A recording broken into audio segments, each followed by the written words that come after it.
Hi friends, ഇന്ന് ഞാനിവിടെ ഒരു ഈസി കപ്പ ബിരിയാണിയാണ് തയ്യാറാക്കാൻ പോകുന്നത്. അപ്പം നമുക്ക് നോക്കാം എങ്ങനെയാണ് കപ്പ ബിരിയാണി തയ്യാറാക്കാൻ പോകുന്നതെന്ന്.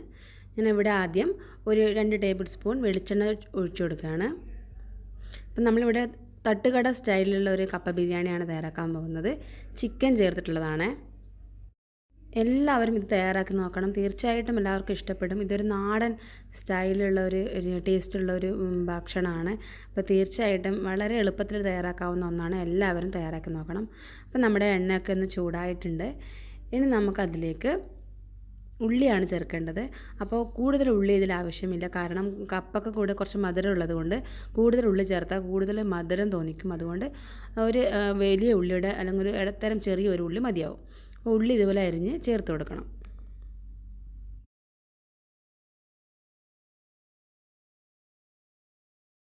ഉള്ളിയുടെ കൂടെ ഞാനിവിടെ കുറച്ച് കറിവേപ്പില ചേർത്ത് കൊടുക്കുന്നുണ്ട്. നിങ്ങൾക്ക് വേണമെങ്കിൽ പച്ചമുളക് ഇതിൽ ചേർത്ത് കൊടുക്കാം. ഞാനിവിടെ ഇഞ്ചിയും വെളുത്തുള്ളിയും പച്ചമുളകും കൂടി അരച്ച് പേസ്റ്റ് രൂപത്തിലാണ് ഇതിൽ ചേർത്ത് കൊടുക്കുന്നത്. നിങ്ങൾക്ക് വേണമെങ്കിൽ ഇഞ്ചിയും വെളുത്തുള്ളിയും പച്ചമുളകും ചതച്ചിട്ടും ഇതിൽ ചേർത്ത് കൊടുക്കാവുന്നതാണ്.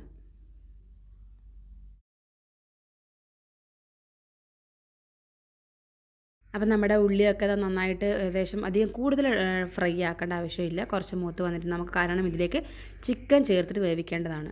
ഇനി നമുക്കിവിടെ 1 ടേബിൾ സ്പൂൺ ഇഞ്ചി വെളുത്തുള്ളി പച്ചമുളക് ഇവ അരച്ച പേസ്റ്റ് ഇതിലേക്ക് ചേർത്ത് കൊടുക്കണം. അപ്പം ഞാനിവിടെ 1/2 കിലോ കപ്പയാണ് കപ്പ ബിരിയാണി തയ്യാറാക്കാൻ വേണ്ടി ഉപയോഗിക്കുന്നത്.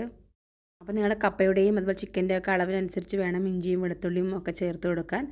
അപ്പം നമ്മുടെ ഇഞ്ചിയും വെളുത്തുള്ളിയൊക്കെ നന്നായിട്ട് അതിൻ്റെ പച്ചമണം മാറുന്നത് വരെ ഒന്ന് വഴറ്റി കൊടുക്കുക. നിങ്ങൾക്ക് ആവശ്യമാണെങ്കിൽ കുറച്ചും കൂടി എണ്ണയൊക്കെ ചേർത്ത് കൊടുക്കാവുന്നതാണ്. അപ്പോൾ ഇവിടെ എല്ലാം ഫ്രൈ ആയിട്ട് വന്നിട്ടുണ്ടെങ്കിൽ നമുക്ക് ഇതിനാവശ്യമുള്ള മസാലപ്പൊടികൾ ചേർത്ത് കൊടുക്കാം. ഞാനിവിടെ 1/4 ടീസ്പൂൺ മഞ്ഞൾപ്പൊടിയാണ് ചേർത്ത് കൊടുക്കുന്നത്. അതുപോലെ തന്നെ 1/4 ടീസ്പൂൺ മല്ലിപ്പൊടി, അതുപോലെ തന്നെ 1 ടീസ്പൂൺ കാശ്മീരി മുളക് പൊടി ചേർത്ത് കൊടുക്കുക. പിന്നെ വേണ്ടത് 1/4 ടീസ്പൂൺ പെരിഞ്ജീരകം പൊടിച്ചതാണ്. ഇത് വറുത്ത് പൊടിച്ചതല്ല, പച്ചക്ക് തന്നെ പൊടിച്ചെടുത്തതാണ്. അതുപോലെ 1/4 ടീസ്പൂൺ ഗരം മസാല പൊടിച്ചതും ഇതിലേക്ക് ചേർത്ത് കൊടുക്കുക. പിന്നീട് വേണ്ടത് 1/4 ടീസ്പൂൺ കുരുമുളക് പൊടി. നിങ്ങൾക്ക് എരിവിനനുസരിച്ചിട്ട് കുരുമുളക് പൊടി കൂട്ടുക കുറയ്ക്കുകയൊക്കെ ചെയ്യാവുന്നതാണ്. നന്നായിട്ട് ഈ മസാലപ്പൊടികളെല്ലാം തന്നെ മൂപ്പിച്ചെടുക്കുക. പ്രത്യേകം ശ്രദ്ധിക്കണം, തീ കുറച്ച് വെച്ചിട്ട് മാത്രം ഫ്രൈ ചെയ്തെടുക്കുക. പെട്ടെന്ന് കരിഞ്ഞു പോകും. അപ്പോൾ നന്നായിട്ട് ഒന്ന് മൂപ്പിച്ചെടുക്കുക. ഇനി ഇവിടെ നമുക്ക് വേണ്ടത് അല്പം ചിക്കനാണ്. ഞാനിവിടെ വളരെ കുറച്ച് മാത്രം ചിക്കൻ ഉപയോഗിക്കുന്നുള്ളൂ. ഞാൻ 1/2 കിലോ കപ്പയെ എടുത്തിട്ടുള്ളൂ. അപ്പോൾ അതനുസരിച്ചുള്ള ചിക്കനാണ് ചേർക്കുന്നത്. അപ്പോൾ ആ ചിക്കൻ അതിലേക്ക് മസാല ഒക്കെ തയ്യാറാക്കി വെച്ചതിലേക്ക് ചേർത്ത് കൊടുക്കുക. നന്നായിട്ട് ആ മസാലപ്പൊടികളും ഉള്ളിയും അതുപോലെ തന്നെ എല്ലാം തന്നെ ചിക്കൻ നന്നായിട്ട് മസാല ഒന്ന് നന്നായിട്ട് മിക്സ് ചെയ്യണം. ഇതിൽ കൂടുതൽ വെള്ളമൊന്നും ചേർക്കരുത്. ചിക്കൻ ആവിയിൽ വേവിക്കുന്നതാണ് കൂടുതൽ ടേസ്റ്റ്. അപ്പോൾ നന്നായിട്ട് എല്ലാം തന്നെ മിക്സ് ചെയ്യുക. ഇനി നമുക്കിതിലേക്ക് ആവശ്യത്തിന് ഉപ്പും കൂടി ചേർത്ത് കൊടുക്കണം. ഞാൻ ആദ്യം ഇതിൽ ഉപ്പൊന്നും ചേർത്തിട്ടില്ലായിരുന്നു. അപ്പോൾ ഒന്ന് ഉപ്പും കൂടി ചേർത്തതിന് ശേഷം നന്നായിട്ട് മിക്സ് ചെയ്ത് കൊടുക്കുക.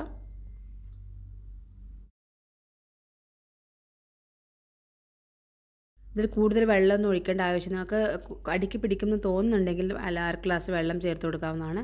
അല്ലെങ്കിൽ ഇത് ആവിയിൽ തന്നെ വെന്ത് വന്നോളും. വെള്ളം ഒഴിക്കേണ്ട ആവശ്യമില്ല. അപ്പോൾ ഞാനിവിടെ അടച്ച് വെച്ച് വേവിക്കാൻ വെച്ചിരിക്കുകയാണ്. ഒരു 15 മിനിറ്റോളം ചെറു തീയിൽ ആവിയിൽ ചിക്കൻ ഒന്ന് വെന്ത് വരണം. അപ്പോൾ നമുക്ക് കാണാം നമ്മുടെ ചിക്കനൊക്കെ ഒന്ന് വെന്ത് വന്നിട്ടുണ്ട്. കുറച്ച് അതിൻ്റെയൊക്കെ മസാല വെള്ളമൊക്കെ ചിക്കനിൽ നിന്ന് ഇറങ്ങി വന്നിട്ടുണ്ട്. ഞാൻ ഇതിൽ വെള്ളമൊന്നും ചേർത്തിട്ടില്ല.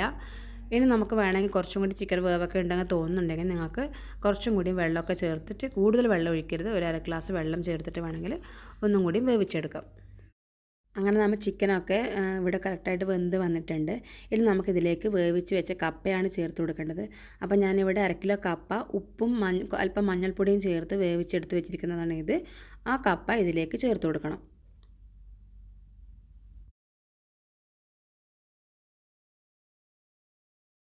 അങ്ങനെ കപ്പയൊക്കെ ചേർത്തതിന് ശേഷം ചിക്കനും മസാലയും അതുപോലെ കപ്പയെല്ലാം തന്നെ നന്നായിട്ടൊന്ന് മിക്സ് ചെയ്യുക. കൂടുതൽ മിക്സ് ചെയ്ത് കപ്പ കൂടുതൽ ഉടഞ്ഞു പോയാൽ ടേസ്റ്റ് ഉണ്ടാവില്ല. അപ്പോൾ നന്നായിട്ടൊന്ന് മിക്സ് ചെയ്യുക.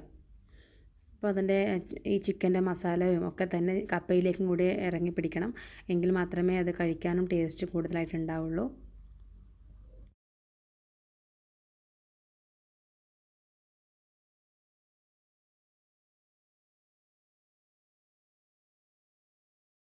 അങ്ങനെ നമ്മുടെ കപ്പ ബിരിയാണി ഇവിടെ റെഡി ആയിട്ടുണ്ട്. ഇനി നമുക്കിതിലേക്ക് അവസാനമായിട്ട് അല്പം ഉള്ളി കൂടി ചെറുതായിട്ട് കട്ട് ചെയ്തത് ചേർത്ത് കൊടുക്കാം. അല്പം മല്ലിയില കൂടി ഇതിൻ്റെ കൂടെ തന്നെ ചേർത്ത് കൊടുക്കുക. ഇനി മല്ലിയിലയുടെ ടേസ്റ്റ് ഇഷ്ടമില്ലാത്തവർ അത് ഒഴിവാക്കുകയും ചെയ്യാവുന്നതാണ്.